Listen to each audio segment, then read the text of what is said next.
Assalamualaikum warahmatullahi wabarakatuh. Ahlan wa sahlan sahabat Quran dimanapun berada. Kembali lagi bersama kami di UV Channel Belajar Al-Quran.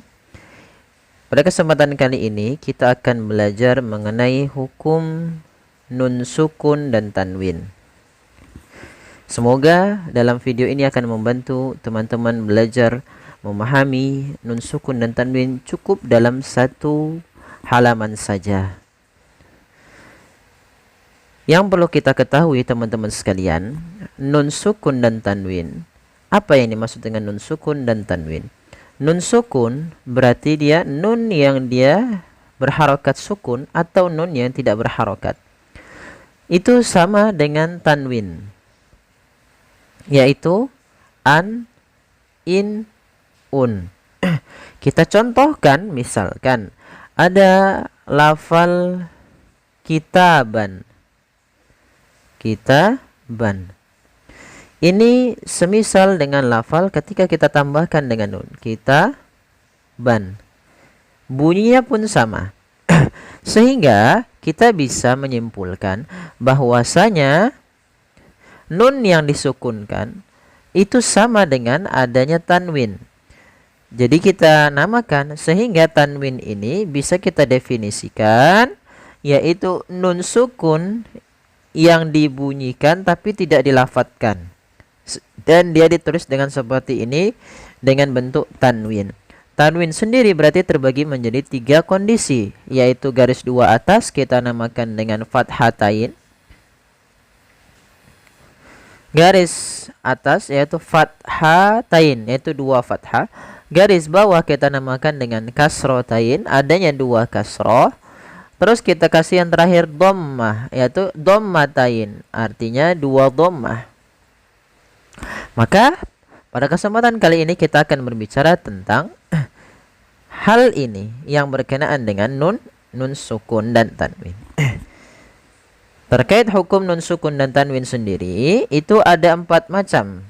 Ya, ada 4 macam secara garis umumnya yang kita dapatkan di dalam matan Tuhfatul Atfal. Dalam matan Tuhfah dikatakan oleh Imam Asy-Syaikh Al-Jamzuri ya, lin nuni intaskun walit tanwini arba'u ahkamin fakhud tabyini. Jadi untuk nun sukun dan tanwin itu ada 4 macam. Maaf, ada 4 hukum. Ada arba'u ahkam, ada 4 hukum. 4 hukum. Hukum yang pertama kita namakan dengan izhar halqi. Apa itu izhar halqi? Yuk kita bersama-sama belajar. Izhar. Kata izhar seperti ini tulisannya. Berawal dari kata azharo. Azharo yuzhiru, yang artinya menampakkan, menimbulkan, menjelaskan. Sementara kata izhar diartikan sebagai al-bayan, artinya jelas.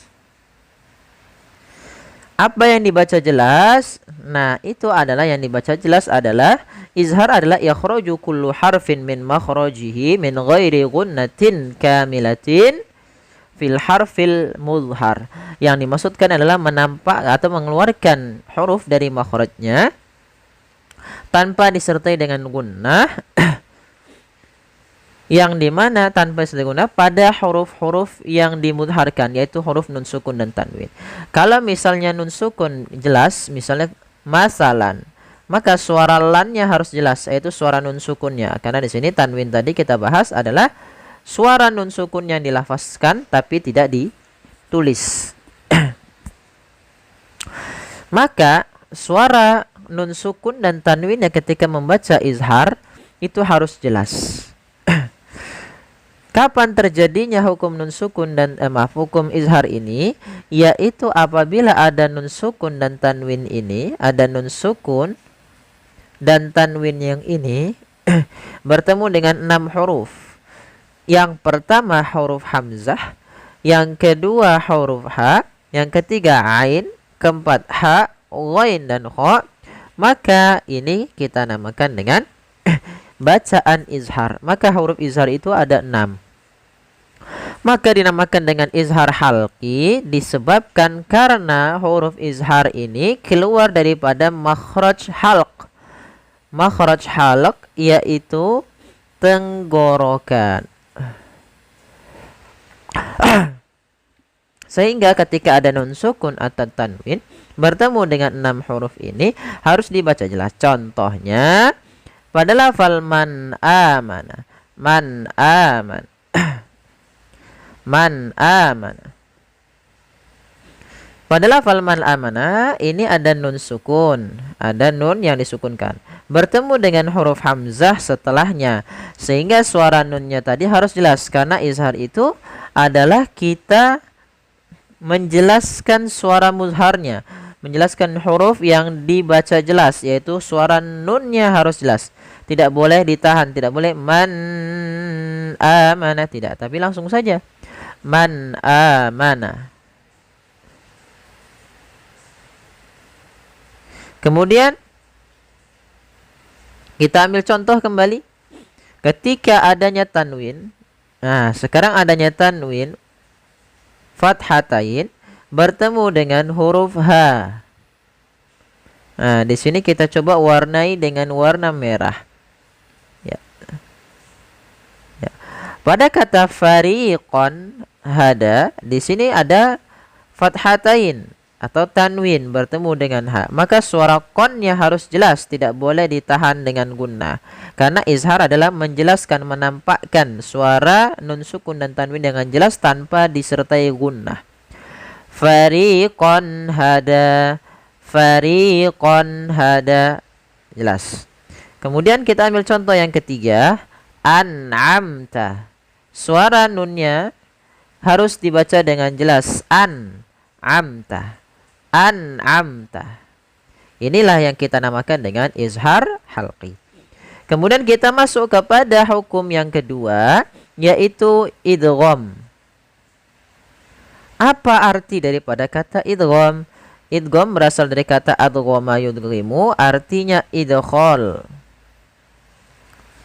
Apa itu idkhal? Idkhal artinya memasukkan.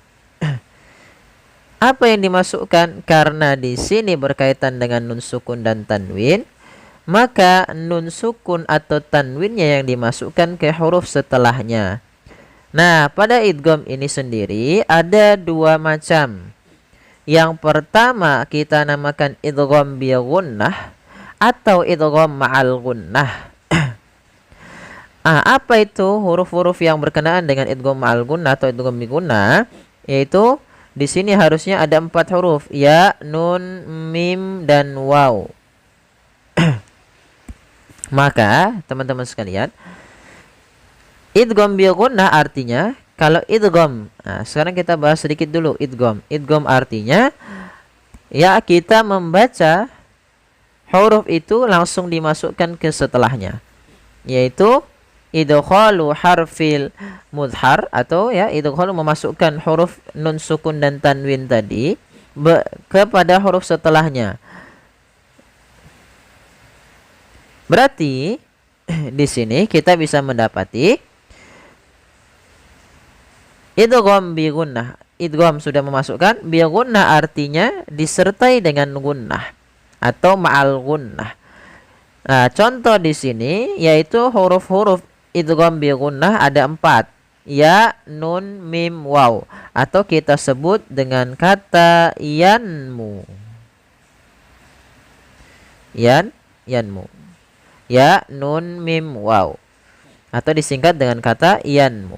Contoh, misalkan ada nun sukun bertemu dengan huruf ya, maka nunnya dimasukkan kepada huruf ya, tidak lagi dibaca man yasha'u, akan tetapi suara nunnya dihilangkan sebagian, tapi masih menyisakan sedikit huruf nunnya pada huruf waw. Pada huruf ya-nya. Maka mayya, ya, mayya. Maka cara membacanya masukkan ke huruf ya sambil ditahan gunnahnya. Mayyasha'u. Nah, kemudian Contoh yang kedua, apabila ada nun sukun atau tanwin bertemu dengan huruf mim, yaitu masukkanlah suara nunnya kepada suara mimnya. Maka bukan lagi min malin, akan tetapi menjadi mim malin. Mim malin. Langsung masuk. Mim malin. Langsung dimasukkan ke huruf setelahnya dan ditahan suara gunnah pada huruf yang setelahnya. Kalau dia di huruf ya, ditahan di ya-nya. Kalau di mim, ditahan di huruf mim-nya. Nah, idgham bil gunnah juga secara kesempurnaan dan ininya, ini kita namakan dengan idgham naqis. Untuk idgham bil gunnah itu idgham naqis. Bisa dikenal juga dengan idgham naqis. Kemudian idgham yang kedua, idgham bila gunnah. Idgham tanpa gunnah. Hanya idgham saja. Jadi idgham itu istilah untuk memasukkan suara nun atau tanwin kepada huruf setelahnya. Tapi kalau di lam bila gunnah berarti tanpa disertai dengan gunnah. Bila artinya bila, tanpa dengan. Ya, gunnah berarti tanpa disertai dengan gunnah. Huruf idgham bila gunnah sendiri ada dua. Ada dua huruf, yaitu lam dan ro. Lam dan ro. Maka apabila ada huruf nun atau tanwin an bertemu dengan lam atau ro, maka dia langsung dibaca ke huruf setelahnya, yaitu huruf lam dan ro. Contoh di sini mil ladunhu. Tidak dibaca min ladunhu, tapi langsung ke huruf lam. Karena nunnya dianggap tidak ada dan diidghamkan ke huruf lam. Maka mil ladunhu. Mil ladunhu, langsung saja. Kemudian ada beberapa catatan pada idgham bi gunnah ini. Apabila ada nun sukun, ada bacaan nun sukun berada dalam satu kata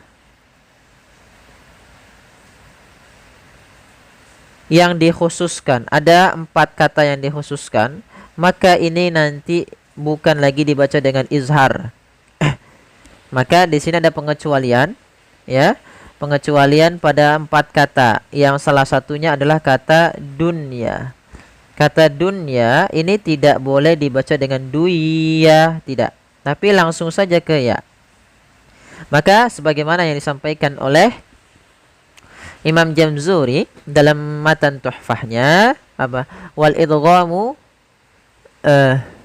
lakinnaha qismani qismun yudghama fihi bi gunnatin biyan mu'ilima illa idza kana bi kilmatin fala tudghim kadunya summa sinwanin tala. Yaitu ada beberapa kata yang memang itu menjadi pengecualian, tidak dibaca dengan bacaan idgham, yaitu seperti lafal kata dunya. Seperti lafal kata dunya yang ini khusus untuk pada lafal isim di dalam bahasa Arab. Bila kata itu tersebut dalam bahasa isim dalam satu kata, maka tidak dibaca. Ya, tidak dibaca. Contoh dunya, ini tidak dibaca dengan idgham, tapi melainkan ini kita namakan dengan bacaan izhar mutlak. Maka apabila ada nun sukun terdapat dalam satu kata, maka ia tidak dibaca dengan bacaan idgham. Akan tapi kita membaca dengan bacaan izhar mutlak, yaitu suara nunnya harus dibaca dengan jelas. Kemudian yang ketiga yaitu ikhfa hakiki. Ikhfa hakiki. Apa itu ikhfa? Ikhfa artinya dia menyembunyikan atau menyamarkan, menyamarkan. Hakiki berarti yang hakiki, karena nanti ada ikhfa syafawi. Kapan terjadinya ikhfa hakiki? Terjadinya ikhfa hakiki adalah ketika ada nun sukun atau tanwin an in un bertemu dengan 15 huruf. Ya, berarti sisa daripada huruf yang tadi tidak ada dalam izhar, tidak ada dalam idgham bi gunnah, dan tidak ada dalam idgham bila gunnah. yaitu dan tidak ada nanti dalam yang keempat, itu akan kita bahas iklab. Maka apabila ada huruf hijaiyah selain daripada yang idgham dan izhar tadi, maka itu sisanya untuk ikhfa hakiki, ada 15. Kalau diurutkan ta, tha, jim, dal, zal, zai, sin, shin, sod, dot, ta, dha, fa, qaf, kaf. Atau terkumpul dalam sebuah kata sif dha thana kam jada sakhsun qad sama dum tayyiban fi zid tuqan da' zalima. Nah, terkumpul dalam kata sif sa dha zal fa sana, ya tadi na, maaf, sa kam kaf jada. Nah, itu sampai akhir qad sama dum tayyiban fi zid tuqa da' zalima. Maka ini kita namakan dengan ikhfa hakiki. Bagaimana ikhfa hakiki itu membacanya? Ikhfa yaitu kita membaca di antara bacaan idgham dan bacaan izhar. Nah, jadi kalau idgham tadi memasukkan suara nunnya, kalau izhar dijelaskan suaranya. Suara apa yang dijelaskan? Suara nun dan tanwinnya. Tetapi ikhfa itu disamarkan ke huruf setelahnya. Contoh, di sini ada nun sukun bertemu dengan huruf shad, yang mana shad termasuk huruf ikhfa. Maka cara membacanya adalah samarkan nunnya kepada huruf shad. Maka yang langsung ke huruf shadnya. Nah, nanti sementara itu ada ikhfa bagian ausad, bagian aqrab, bagian ab'ad. Di dalam ikhfa itu sesuai dengan nanti makhraj hurufnya, apakah dekat dengan nun atau tidaknya. Maka di sini kita tebalkan karena shad termasuk huruf yang tebal, maka ikhfa-nya pun tebal. Ya, surkum. Nah, seperti itu. Kemudian kita ambil contoh yang kedua, sira'an dzalika. Maka ini tidak dibaca sira'an dzalika, tapi dia samarkan suara nunnya, suara nun tadi, suara n-nya kepada huruf zal. Sira'an dzalika. Kemudian contoh yang terakhir pada lafal faman thaqulat, yaitu ada nun sukun bertemu dengan huruf tha, maka nunnya disamarkan ke huruf tha. Faman thaqulat, sambil ditahan gunnahnya. Dan masuklah kepada bahasan yang terakhir, yaitu bahasan iklab. Apa itu iklab? Iklab adalah berasal dari kata aqlaba yuqlibu, membalikkan. Membalikkan. Apa yang dibalikkan adalah suara nunnya. Dibalikkan menjadi suara huruf mim. Maka ini terjadi hanya dalam satu kondisi, apabila ada nun sukun atau tanwin an, in, un bertemu dengan huruf ba. Hanya huruf ba saja. Maka cara membacanya, suara nunnya disamarkan kepada, bukan lagi disamarkan, tapi dibalikkan menjadi huruf mim. Nah, dalam bacaan iklab sendiri nanti ada dua cara baca. Cara baca dengan bacaan furjah, kemudian dengan bacaan itbaq. Apa itu furjah? Furjah adalah masih menyisakan sedikit rongga sehingga ada keluar huruf nunnya. Tapi kalau itbaq itu bibir terapatkan sesuai dengan makhraj huruf mim. Bagaimana cara kita ambil? Kedua-duanya boleh, tapi kami lebih mengambil bacaan itbaq, yaitu dengan membaca dengan bibir tertutup rapat. Tapi kalau furjah masih ada, bukan tertutup rapat, tapi ada sedikit bibir yang dia dibuka sedikit. Maka cara membacanya, contoh pada lafal anba'aka, asalnya kan anba'aka, ini nun sukun. Karena bertemu dengan ba, nunnya biasanya ditandai dengan ada mim mati, mim kecil di atas huruf nun, yang artinya kita membaca langsung ke huruf ke huruf mimnya. Nunnya dianggap tidak ada lagi. Maka cara membacanya adalah amba'aka dengan bacaan itbaq. Kalau dengan furjah, amba'aka, masih ada sedikit yang dibuka. Amba'aka. Tapi kalau dia itbaq, tertutup rapat. Amba'aka, amba'aka. Contoh lagi, misalkan min ketemu dengan ba'du, maka kita bacanya dengan bukan min ba'du, tapi mim ba'du sambil ditahan dengan gunnahnya. yaitu suara nun yang dirubah menjadi suara huruf mim. Jadi iqlab itu merubah suara huruf nun menjadi suara huruf mim. Baik, ya, semoga bermanfaat. Jazakumullahu khairan. Semoga ini dapat membantu teman-teman mempelajari hukum nun sukun dan tanwin dengan mudah dalam satu halaman. Jazakumullahu khairan. Kurang lebihnya mohon maaf. Wabillahi taufiq wal hidayah. Wassalamualaikum warahmatullahi wabarakatuh.